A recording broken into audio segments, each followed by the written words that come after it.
හරි අපි මේ ඕගේ not gate එකත් බලලා ඊට පස්සේ මේ note එක පොඩ්ඩක් හදාගමු. හරි. දැන් මම බලන්නකො මේ and gate එක ගැන අපි කතා කරේ. හරි නේද? කට්ටියම ආවනේ. ඊට පස්සේ and gate එකේ මෙන්න මේ විදියට මේක සංකේතාත්මකව මෙන්න මේ විදිය තමයි හරි. අර තනි මේ රවුම තමයි එන්න ඕනේ. බිඳුව අවස්ථාවේ ඔයගොල්ලෝ දන්නවා කොහොමත් output එක බිඳුවයි. බිඳුව එක අවස්ථාවේ බිඳුවයි. එක බිඳුව අවස්ථාවේ බිඳුවයි. එක අවස්ථාව විතරයි output එක වෙන්නේ කියන එක මතක තියාගන්න. ඔන්න not ద్వාරය. not ద్వාරය නම් කිසිම මේ උදාහරණ මේ මොනවද පරිපත ඌව මතක තියාගන්න දෙයක් නැහැ. කෙලින්ම පුතේ not ద్వාරය කියන්නේ එක input එකක්. අපිට යොදන්න පුළුවන් එක input එකයි output එකත් එකමයි. එතකොට අපිට and ద్వාරය o ద్వාරයේදී inputs දෙකක් හෝ ඊට වැඩි ප්‍රමාණයක් යොදන්න පුළුවන්. ඒ කියන්නේ 2 4 2 3 4 5 ඕන තරම් inputs දාන්න පුළුවන් output එක එකයි. එතකොට not ద్వාරයේදී මතක තියාගන්න ඕනේ එක input එකයි එක output එකයි. not ద్వාරයේ තර්කය තමයි අපි input කරන්නේ මොකද්ද output එක ඒකේ අනුපූරකේ. ඒ කියන්නේ ප්‍රතිවිරුද්ධ අගය. ඔයගොල්ලෝ කුලකවලට මේ අනුපූරක ගැන ඉගෙනගෙන තියෙනවද? චුට්ටක් මට කියන්න ගණන් වල කුලකවලට අර ඒහි අනුපූරක කියලා පාට කරලා එහෙම තියෙනවද පුතේ?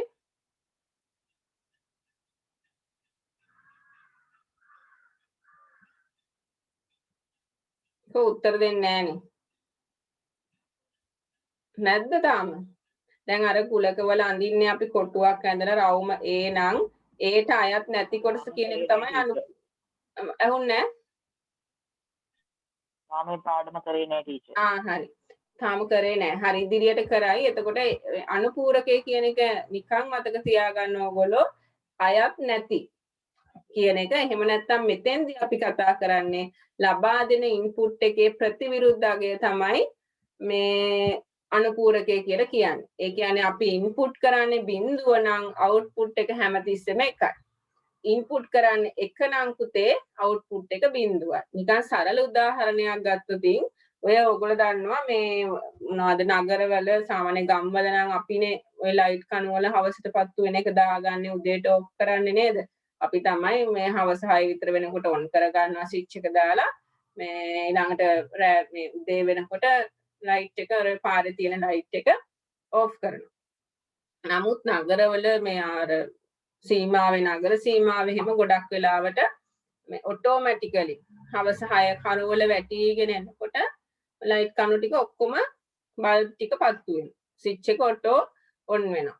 ඊළඟට උදේට එළිය වැටිගෙන එනකොට ඕෆ් වෙලා යනවා ඔටෝමැටිකලි. එතකොට ඒ වගේ එකක් ඒකේ තර්කය ගත්තොත් කරුවල වැටෙනකොට තමයි ලයිට් එක පත්තු වෙන්නේ. නේද? ඒ හින්දා මේ ඒක ඔටෝමැටිකලි හදලා තියෙන්නේ ඒගොල්ලෝ ඒ විදියට. එතකොට උදේට එළිය වැටෙනකොට තමයි ලයිට් එක ඔෆ් වෙන්නේ. අන්න එහෙම සරල උදාහරණයක් මතක තියාගන්න. මේක තියෙන්නේ ඉන්පුට් කරන අගයේ ප්‍රතිවිරුද්ධ එක තමයි අවුට්පුට් එක විදියට ලැබෙන්නේ. හරිනේ ඕක මතක තියාගන්න පුළුවන් ඕගොල්ලන්ට. not ద్వාරය එක ඉන්පුට් එකයි එක අවුට්පුට් එකයි.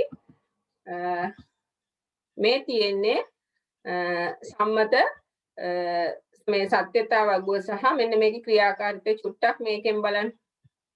බිඳුව ඉන්පුට් කරොත් අවුට්පුට් එක එකයි. හරිද? එක ඉන්පුට් කරොත් මේක එක ඉන්පුට් කරන එක වැදිලා නැද්ද? අනිත් පැත්තට තියෙන පුතේ එක ඉන්පුට් කරොත් අවුට්පුට් එක බිඳුව විදියට තමයි තියෙන්නේ. හරිද?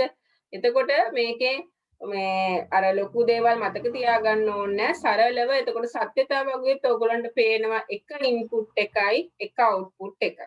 හරි A හා B කියලා දෙකක් නැහැ. මොකක් හරි එක A නම් A දැම්මා අවුට්පුට් එක එකයි. එතකොට අපි මේකේ බලමු මොකද්ද ඔන්න මේක පෙන්නලා තියෙනවා ඔයගොල්ලන්ට. මේක තමයි පුතේ සම්මත සංකේතය වෙන්නේ. not gate එකකදී මේ තියෙන ත්‍රිකෝණේ වගේ ඇඳා මෙන්න මෙතනින් පොඩි රවුමක් දැම්මා. සම්මත සංකේතය. හරිනේ ඔන්න ඔක මතක තියාගන්න ඕනේ. ඔය තියෙන්නේ ඔයගොල්ලන්ට දැන් ඉදිරියට කරන්න තියෙන ප්‍රශ්න ටිකක්. ඊට කලින් අපි මං කිව්වේ අපි චුට්ටක් නෝට් එකක් හදාගෙන ඉමු කියලා. ඔයගොල්ලන්ගේ පොතේ තියෙන මාතෘකාව ඉන්න විනාඩියක් මම ඔයගොල්ලන්ගේ පොත අරගෙන ඉන්න.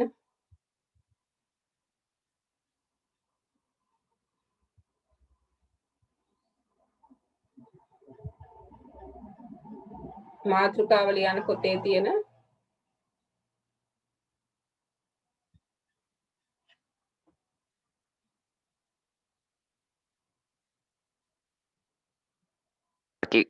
තාර්කික දේවල් කියන්නේ මාතෘකාව කියන්නේ නෑ ඔයගොල්ලන්ගේ පොතේ මොකද තියෙන්නේ? දිග මාතෘකාවක් ඇති නේද?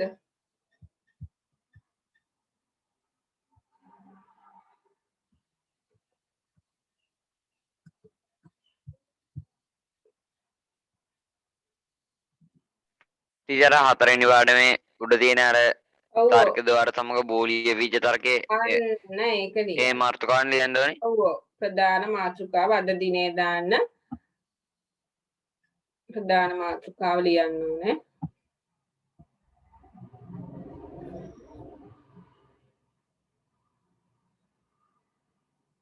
හරි වර්ඩ් වල ඉතුරු කොටස අපි මේ ප්‍රැක්ටිකල් වලින් කරන්න බලාපොරොත්තු වෙනවා. මම ප්‍රශ්නයක් කතා කරන්නම් පුතේ ඊළඟ දවසේ.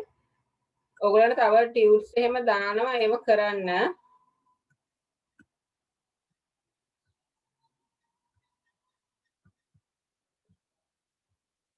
මම පහු කරන් ගියානේ 4 වෙනි පාඩම නේද?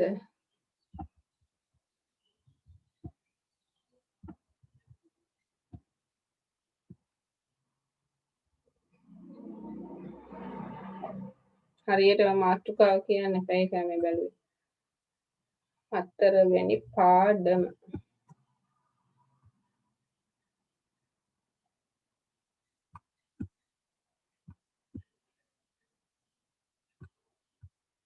ඔව් ඔන්න ලියන්න මෙහෙම 4 වෙනි පාඩම තාර්කික ద్వාර සමග බූලිය බීජ ගණිතය කියලා ලියලා මේ ටික හොඳට කියවන්න පුතේ. මේ ඔයගොල්ලන්ගේ පොත හරියම හොඳට ගහලා තිනවා. ඇත්තටම හොඳට මේ ඔයගොල්ලන්ට අවබෝධ වෙනවා මේක කියෙව්වහම.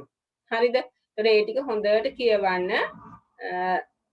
ඊට පස්සේ මෙන්න මෙහෙම ලියන්නකෝ. වෙනම අනුමාත්‍රකාවක් ලියන තාර්කික ద్వාර කියලා.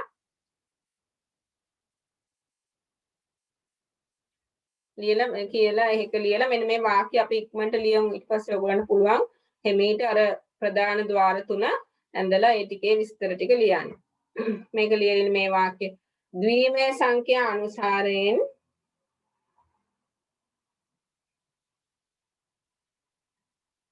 ද්විමය සංඛ්‍යා අනුසාරයෙන්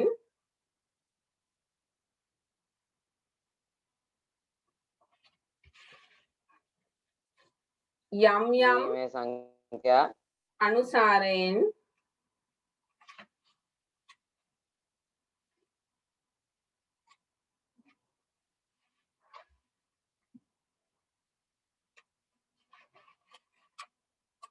යම් යම් තර්ක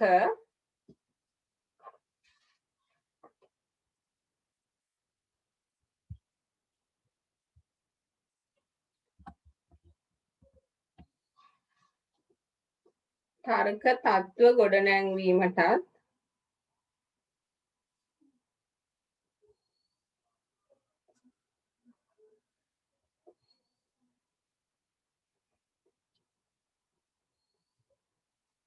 මේ ගිනුරත් හුඟ දවසකින් නේද? තත්ත්ව ගොඩනැංවීමටත් ඒ අනුව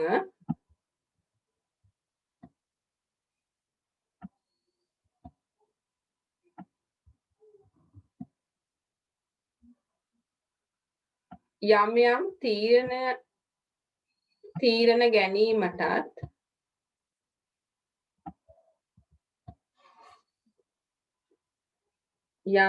තීරණ ගැනීමටත්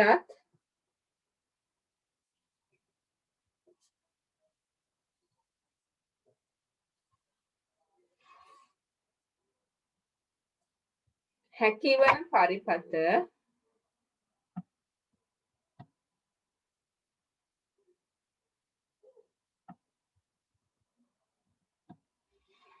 ටීචර් මොකද්ද? ඔයා කොතෙන්ද ලිව්වේ? ගොඩ නැංවීමටත් ලිව්වද? යම් මේ ඒ අනුව යම් තීරණ ගැනීමටත් යම් තීරණ ගැනීමට හැකිවන පරිපත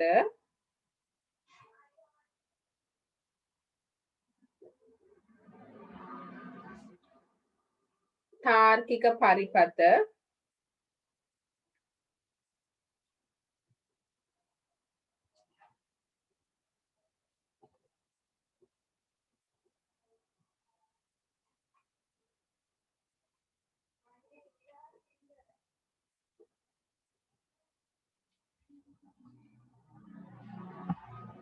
තාර්කික පරිපත වරහංග තුලියන් logic circuits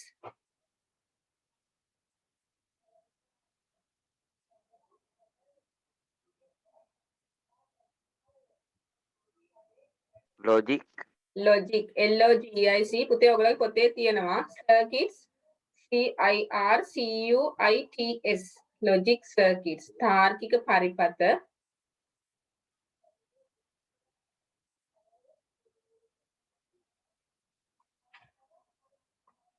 ලෙස හැඳින්වේ.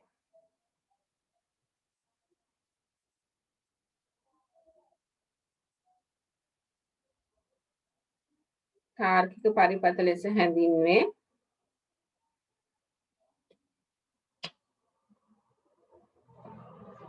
ඊළඟට අටපේලියෙන් ලියන්න.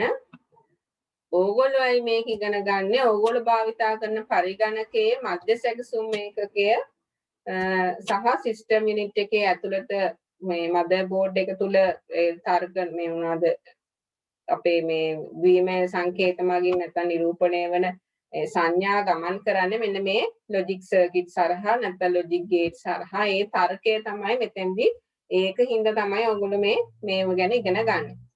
හරි ඊට පස්සේ ලියන්න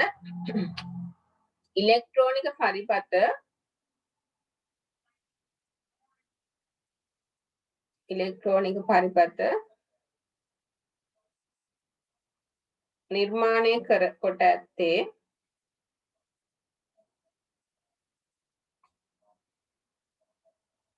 ඉලෙක්ට්‍රෝනික පරිපත නිර්මාණය කොට ඇත්තේ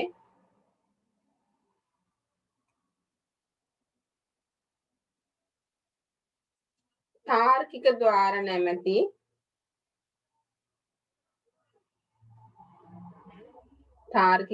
නැමැති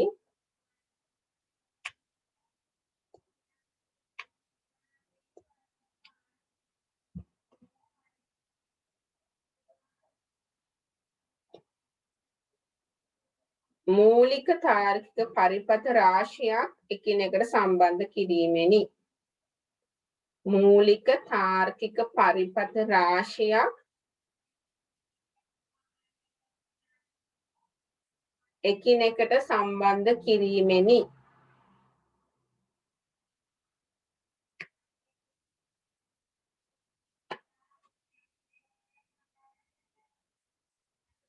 හරි ඊට පස්සේ අකින් ලියන්න මූලික තාර්කික ద్వාර තුනකි.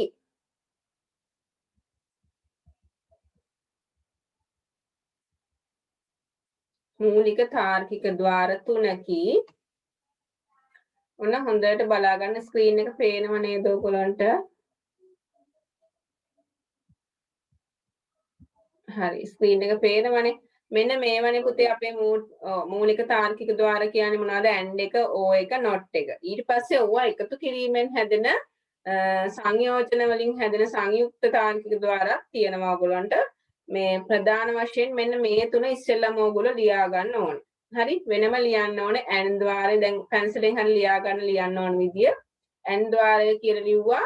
මේක අර උදාහරණ කියව ගන්න උදාහරණ ලියන්න අවශ්‍ය වෙන්නේ නැහැ. ඊළඟට මෙන්න මේ සරල විද්‍යුත් පරිපථය. හරිද? මෙන්න මේක අඳින්න ඕන AND ద్వාරයට අදාළ ඒකේ ක්‍රියාකාරීත්වය දැක්වෙන මේක පුතේ AND ద్వාරයේ තියෙන ශ්‍රේණිගත සම්බන්ධයක්. ඒකත් යටින් ලියන්න ඕන. ඒකත් මේක කොහේ හරි ඇති. ඔව් මේක ශ්‍රේණිගතව සම්බන්ධ කොට ඇත කියන A හා B ස්විච් දෙකක් සහ Q බල්බයක් සරල කෝෂ දෙකක් සමග ශ්‍රේණිගතව සම්බන්ධ කොට ඇත. අන්නේ ශ්‍රේණිගත කතාවත් ලියවෙන්න ඕනේ. එතකොට මොකද්ද කරන්නේ? AND ద్వාරය කියලා ලිව්වා. මෙහෙම වාක්‍යයක් ලියමුද අපි? ඔයගොල්ලෝ පැන්සලෙන් ලියා ගන්නවද? ඇන් ద్వාරයේ ක්‍රියාකාරීත්වය දැක්වීම සඳහා ලියන්න ඕන විදිහ එකකට ලිව්වහම අනිත් ඒවාට පුළුවන් හදාගන්න.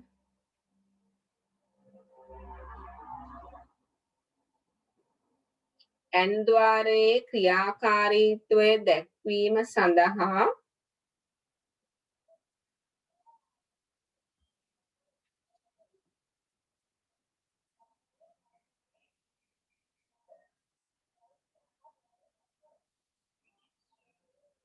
පහත ඉලෙක්ට්‍රෝනික පරිපථය සලකා බලමු.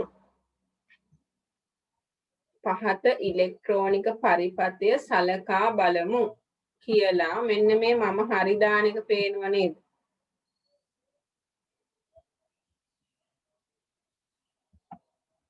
මෙන්න මෙතන ඉඳන් මෙන්න මෙතෙන්ට ඕගොල්ලෝ ලියන්න. මොනවද? A හා B ස්විච් දෙකක් තියෙනවා. Q කියන්නේ බල්බයක්. සරල කෝෂ දෙක මේක නම් ඇදලා තියෙන එකයි. එකක් කියලා ලියන්න සරල කෝෂයක් සමග ශ්‍රේණිගතව අනිවාර්යෙන් මේ වචනේ ලියන්න පුතේ. මොකද්ද? ශ්‍රේණිගතව කියන වචනේ අනිවාර්යයි. සම්බන්ධ කරලා තියනවා කියන එක ලියන්න. ඊට පස්සේ ස්විච් දෙක ආදාන හා බල්බය ප්‍රතිදානයේ විදියට ගන්නවා කියලාත් ලියන්න. ඊළඟ විස්තරය ඕනේ නැහැ. අපි ඊළඟ විස්තරේ මේ වගුවෙන් ඒක දක්ව ගන්න පුළුවන් අපිට. පැහැදිලි වුණාද මොකද්ද ලියන්නේ ඉස්සෙල්ලාම AND gate එක AND ద్వාරය කියලා ලිව්වා. ඒකේ ක්‍රියාකාරීත්වය පහත පරිපථය මගින් දක්වන්න පුළුවන් කියලා ලිව්වා. ඊළඟට මෙතන ඉඳන් මෙතෙන්ට ගෙදරදී ලියන්න ඕන. හරිද? හරියක් දාගන්න අච්චුපතේ මෙන්න මේ මෙහි කියන තැනින් පටන්ගෙන ගනිමු කියන තැනට එනකම් හරි දාගන්න. හරි නේද? ගැටලුවක් නැහැ නේද එතෙන්ට එනකම්? ඊට පස්සේ ඔයගොල්ලෝ ලියන්න ඕනේ ඒක ලිව්වා. ඊට පස්සේ පුතේ මෙන්න මේ වගුව. මේ වගුව අවශ්‍ය වෙන්නේ නැහැ නේද ඔයගොල්ලන්ට? මේක පැහැදිලි නේද? විවෘතන ඒ කියන්නේ ඕෆ් නම් නොදැල්වේ අවශ්‍ය නම් ලියන්න. මේකට විද්‍යුත් පරිපථයේ ස්වභාවය කියන එක මේ එහෙම අවශ්‍ය වෙන්නේ නැහැ. ඔයගොල්ලන්ට අවශ්‍ය වගුව මේ බිඳුව එකෙන් යුත් මේ වගුව තමයි අවශ්‍ය. මේක ඉතින් දැල්වේ නොදැල්වේ කියන එකට අපිට දාන නොදැල්වේ නම් බිඳුව දැල්වේ නම් 1. ඊළඟට සංවෘත නම් 1 විවෘත කියන්නේ ස්විච් එක ඕෆ් නම් බිඳුව. කොහොම තමයි ලියවෙන්නේ. මොකද කරන්නේ දෙකම අඳිනවද? කියන්න බලන්න කැමැත්තක්.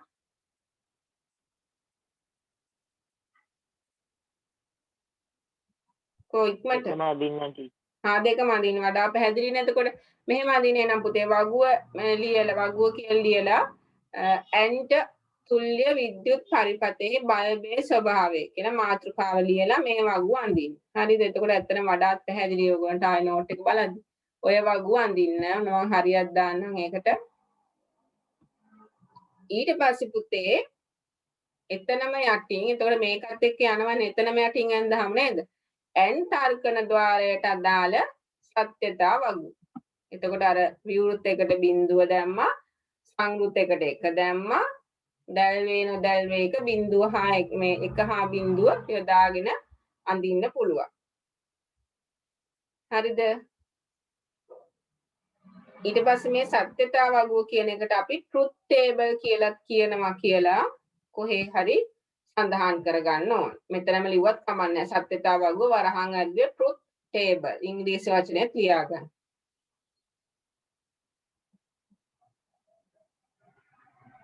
ඊට පස්සේ මෙන්න මේ නිරීක්ෂණයේ තියෙන වාක්‍ය ඉතා වැදගත්. හරිද? ඕක කෙටි ප්‍රශ්න වලටත් ඇවිල්ලා තියෙනවා. මොකද්ද? ඇන් ద్వාරයේ ප්‍රතිදානය බිඳුව වීමට අවුට්පුට් එක බිඳුව වෙන්නේ එතකොට බිඳුව වීමට නම් අවම වශයෙන් එක් ආදානයක්වත් බිඳුව විය යුතුයි. අවුට්පුට් එක බිඳුව වෙන්නේ එක ආදානයක්වත් බිඳුව නම් පුතේ අවුට්පුට් එක බිඳුවයි. මතකයිනේ ආදාන දෙකම එක අවස්ථාවේ විතරයි අවුට්පුට් එක 1 උනේ. එතකොට මේ වාක්‍ය අනිවාර්යෙන් මතක තියෙන්න ඕනේ.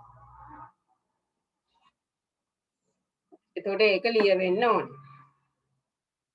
ප්‍රතිදානයේ බිඳුව වීමට නම් අවම වශයෙන් එක් ආදානයක්වත් බිඳුව විය යුතුයි කියන එක. හරි නේද? ඒකත් හරියක් දාගත්තනේ. ඔන්න ඊළඟට අවශ්‍ය ටික ලියවෙන්න දැන් වගුව පුළුවන් ඕගොල්ලන්ට තර්කයෙන් අපි වගුව ගොඩ නැගුවේ නේද? ඊට පස්සේ ඔන්න සම්මත සංකේතය කියලා පුතේ මෙන්න මේක ලියවෙන්න ඕන. මෙතන මේ ටික ලියන්න එපා. ඒක වෙනම සමීකරණයට අදාළව ලියන්න. මෙන්න මේ ಗುಣ කිරීමේ කතාව මෙතන ලියන්න ඕනේ නැහැ. හරිද? මෙන්න මේ සම්මත සංකේතය n ద్వාරයට අදාළ සම්මත සංකේතය කියලා පුතේ මෙන්න මේක අඳින්න ඕන. මේකට හරියක් දාගන්න.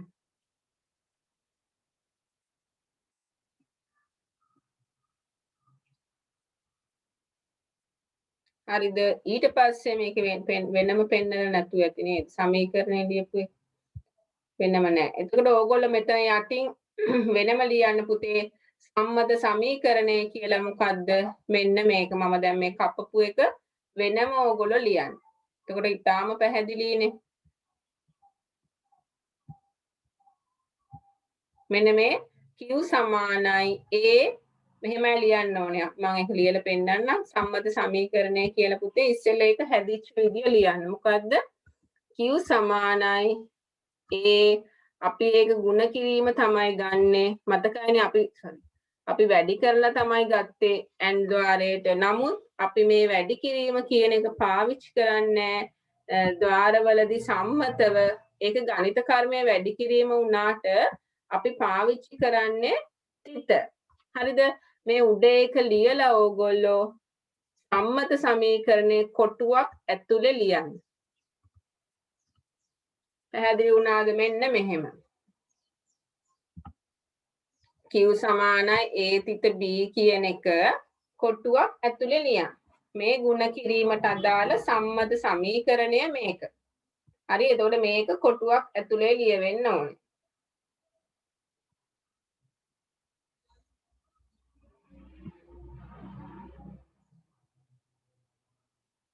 දැන් කොටු ගැහුවොත් මට හරියන එකක් නෑ. ඕගොල්ලෝ මේක කොටුවක් ඇතුලේ ලියන්න. q සමානයි a තිත b.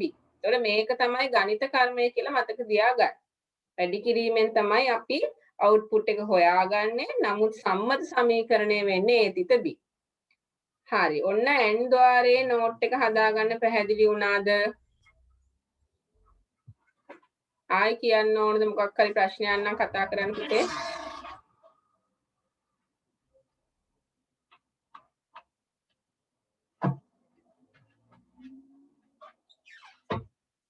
ගැටලුවක් නැද්ද? ඉක්මනට කියන්න.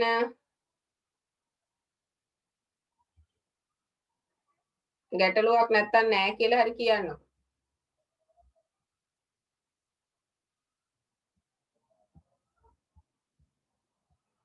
නැහැ ටීචර්. නෑ නේද? දැන් අද ඉඳලා හිටලා සම්බන්ධ වෙච්ච අරත් ගැටලුවක් නෑ නේද? කියනවා නම් ටක් ගාලා කියන්න. නෑනේ. හරි.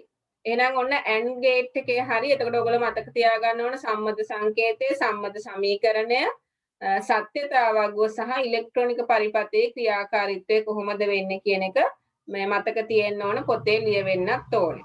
හරි නේද? ඔන්න ඊළඟ දවසේ මම පොත පෙන්නන්න කියනවා. ඒ හින්දා පොත සම්පූර්ණ කරගන්න. පටන් ගත්තාම කොහොමත් පොත් ටික බලනවා. කිසිම අඩුවක් තියෙන්න බෑ. අපි කියපුවා papers කරන්න කියපුවා. වෙනම පුතේ papers නම් වෙනම මේ print out එක ගන්න පුළුවන් නම් එහෙම නැත්නම් වෙනම කොලයක ලියන්න. හරි? පාඩම ඇතුලේ පාඩම අස්සේ උත්තර ලියන්න එපා. වෙනම කොලයක ලියන්න උත්තර. ඔන්න ඊළඟට තියෙනවා ඒකෙන් ක්‍රියාකාරකම. නේද? ප්‍රතිදානය දක්වන්න තියෙන්නේ. හරි ඒක කරන්නත් පුළුවන්. ඒකත් අපි ඊළඟ දවසට දාමු නේද? එතකොට අපිට කරලා කතා කරන්න පුළුවන් නේ. ඔනේ මේක මම බලමුකෝ වෙලාව අනුව. මේක මම එහෙමම තියලා ඕ ద్వාරයයි නෝට් එක හදාගන්න එකත් කියන්න. ඊළඟට මම එකක් කිව්වේ නැහැ. මට මේක දැක්කම ඒක මතක් වුණේ. පුතේ අපි වගුව ගහනකොට ඕගොල්ලෝ මතක තියාගන්න ඕනේ අපේ ඉන්පුට්ස් ගාන අනුව ඒ කියන්නේ අපිට තියෙන ඉන්පුට් දෙකයිද ඉන්පුට් දෙකයිද A හා B දෙකයිද අපේ වගුවේ ඉන්පුට්ස් දෙකයි තීරු දෙකයි එන්නේ අවස්ථාවන් ඒ කියන්නේ බිංදුව බිංදුව බිංදුව 1 1 බිංදුව 1 1 ඔය වගේ අවස්ථා තියෙනවා පුතේ දෙකේ දෙකක් ඒ කියන්නේ අපිට එන ඉන්පුට්ස් ගාන තමයි මෙන්න මේ උඩ දෙකෙන් කියවෙන්නේ අපිට ඉන්පුට්ස් දෙක නම් තියෙන්නේ අවස්ථා තියෙනවා 1 2 3 4 තේරුණාද දෙකේ දෙවෙනි බලේ අපිට තියෙනවා නම් ඉන්පුට්ස් තුනක් A B C කියලා අපිට අවස්ථා ලියවෙන්න ඕන දෙකේ තුන්වෙනි බලය හරි අපි තුනේව තාම කරේ නැහැ අපිට ඉන්පුට්ස් තුනක් තිබ්බොතින් දැන් ඔයගොල්ලෝ බලය කොහොමද ඒක ලියන්නේ කියලා ඒකට ඉතාම පහසු ක්‍රමයක් තියෙනවා ඒක මම කියලා දෙනවා මේක නම් ඔයගොල්ලන්ට අමතක වෙන්නේ නැහැ වෙනස් අවස්ථා ටික බිඳුව 1 1 1 1 ඔයගොල්ලෝ හැමතිස්සෙම බිඳුවෙන් ලියන්න පටන් ගන්න ඒක පහසු හරි මේ අවස්ථා දෙක බිඳුව ඊළඟ බිඳුව 1 1 1 1 එතකොට හැම එකක්ම බිඳුව ඒ කියන්නේ වැරදි නෑ ඔයගොල්ලෝ මේ 1 1 මැද ලිව්වයි කියලා වැරදි නෑ ඕගොල්ලන්ටත් ලේසි බලන කෙනාටත් ලේසි බිඳුවෙන් පටන්ගෙන අවස්ථා 4 ලියන්න මේක නිකන් ඔළුවේ මේ ක්‍රමය හොඳට මතක තියාගෙන ඔළුවේ ලියා ගන්න ඇත්තටම මේ ඊළඟට ඔයගොල්ලෝ වැඩ කරන මේසෙ ළඟ මේක මේ සම්මත මේ අපේ මොනවද ඉන්පුට්ස් ලොජික් ගේට්ස් තුන ඇඳ ගන්න සමීකරණ තුන ලියන්න සම්මත සත්‍යතාවක තුන ලියන්න ලියලා වැඩ කරන තැනක හොඳට පේන්න හැමතිස්සෙම මෙතන වාඩි වෙනකොට ඒක දිහා බලන්න. එතකොට ඒක හොඳට මතක හිටිනවා. ආයි පාඩම් කරන්න කියලා දෙයක් නැහැ. ඊළඟට මේවෙන් ගණන් හදනකොට නිතරම බල ඕක මතක් කර ඊට පස්සේ ඒක දිහා බලන් ගන්න හදන්නේ මම කියන්නේ ඒක හොඳට ඔළුවට දාගෙන ගණන් හදන්න පටන් ගන්න. ඒක නිතරම බලන්න නැත්තම් මාරු වෙනවා ටිකක් දවස් යනකොට පාඩම ඉවර වෙනකොට මේ වෙන පාඩමක් පටන් ගත්ත ගමන් ඕක මතක නැහැ. හරිනේ? අරකට එහෙම ඇදීමේ සංඛ්‍යා ඒ වගුවත් කොහේ හරි ඔයගොල්ලන්ට පුළුවන් මේ නිතර දකින තැනක ඒකත් ගහලා තියාගන්න මොනවද තියෙන මේ වෙන මේ සංඛ්‍යා පද්ධති අතර මොනවද ඒකට තියෙන අගයන් මොනවද කියලා ඊළඟ පොඩි උදාහරණයක් දෙකක් ගහලා තියාගත්තාම නිතරම ඒවා පේනවා. ඒකට තාම වෙනම පාඩම් කරන්න කියලා දෙයක් නැහැ. නිකම්ම මතක හිටිනවා. ඔන්න හරි. එතකොට මම ඒකත් කිව්වා ඉන්පුට්ස් තුනක් තියෙනවා නම් අපිට 8ක් ලියවෙන්න ඕනේ අවස්ථාවන්. හරිද? ඔන්න ඊළඟට ඕද්වාරයත් අර වගේම පුතේ මම කියපු ක්‍රමයට නෝට් එක හදා ගන්න ඕන. හරිද? වගු දෙක ඇඳ ගන්න, පරිපතේ අඳින්න, මේ නිරීක්ෂණයේ තියෙන වාක්‍ය ලියන්න, තරු ලකුණක් දාලා ලස්සනට ඒක ලියලා කොටුවක් ගහ ගන්න. එතකොට ඕද්වාරය ඔයගලන්ට මතකයි ප්‍රතිදානය එකක් වෙන්න නම් අවම වශයෙන් එක් ආදානයක්වත් එක විය යුතුයි. ඒ කියන්නේ 0.1 කියන අවස්ථා තුනටම අවුට්පුට් එක එකයි. මතකයි නේද? අවුට්පුට් එක බිඳුව උනේ බිඳුව අවස්ථාවේ විතරයි. එතකොට අවම වශයෙන් එක් ආදානයක්වත් එක්කෙනෙක් ගාව යතුරු තිබ්බහම ඇති. ඒතර අරගන්න පුළුවන්. එහෙම සරල උදාහරණයකින් මතක තියාගෙන මේකත් නෝට් එක සම්පූර්ණ කරගන්න. ඊට පස්සේ තව එකක් කියන්නම්. මේ එකතු කිරීමට අපි මෙහෙම යොදලා ලියන්නත් පුළුවන්. A හෝ B නැතහොත් A O B කියලා අපි ඕද්වාරයේනේ. ඒතර එකතු කිරීම වෙනුවට A O B දාලා ප්‍රශ්න අහන්නත් පුළුවන්. අතෙන්දී A තිත B කියන එකට A ගුණ කිරීම B කියන එකට A N B කියලා දාලා ප්‍රශ්න අහන්නත් පුළුවන්. එතකොට ඔයගේ සම්මත සංකේතය ලියුවා වෙනම සමීකරණය ලියලා කොටුවක් ගහගත්තා. නෝට් ද්වාරයේ තියෙන මෙන්න මේ වගේ පරිපතයක් මේ ප්‍රතිරෝධකයක් සම්බන්ධ කරලා තියෙන්නේ. එතකොට ඒකත් අඳින්න ඒක ලොකුවට අවශ්‍ය වෙන්නේ නැහැ. මේක කියන්නේ ප්‍රතිරෝධකය මේක මේ ස්විච් එක ඔන් කරවතින් ස්විච් එක ඔන් කරවතින් ලයිට් එක පත්තු වෙන්නේ නැහැ. ස්විච් එක ඕෆ් කරවතින් ලයිට් එක පත්තු වෙනවා කියන එක තමයි නෝට් එකේ කියන්නේ. හරි? අනුපූරකයට තව වචනයක් කියනවා පුතේ කම්ප්ලිමන්ට් නැත්තම් විනාඩි 10කින් කට් වෙනවලු දැන් වෙලාව. ඔයගොල්ලන්ට පන්ති තියෙනවද අද? 8ට? ඔව් ටීචර්. තියෙනවනේ. හරි. එහෙනම් දැන් වෙලාව කීයද? හරි බලමුකෝ මම කියන්නම් විනාඩි 10 ළඟ වෙනකොට අපේ වැඩ ඉවර නැත්තම් ආයි ලොගින් වෙන්න. ඉක්මනට ඉවර කරනවා. හරි 8 වෙනකන් තියන්නේ. ඔන්න එතකොට මේ පරිපතය ඇඳා මේකේ අනුපූරකේ නැත්තම් කම්ප්ලිමන්ට් කියන වචනේත් ලියවෙන්න ඕන කොහේ හරි. හරි මේකෙන් මේ වාක්‍යයත් ලියන්න පුතේ. තර්ක සංඥා දෙකෙන් ඕනෑම එක අනෙකේ අනුපූරකේ නැත්තම් කම්ප්ලිමන්ට් කියලා කියනවා. ඊළඟට 0.1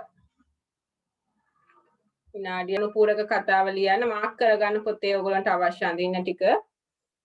ඊට පස්සේ සංකේතය අනිවාර්යයි. සමීකරණය මෙන්න මේක අපි ලියන්නේ not ద్వාරයේ මේ අපි ඒ කම්ප්ලිමන්ට් නැත්නම් අනුපූරකය කියන එක ලියවෙන්නේ q සමානයි a bar. එහෙම නැත්නම් a dash විදියට.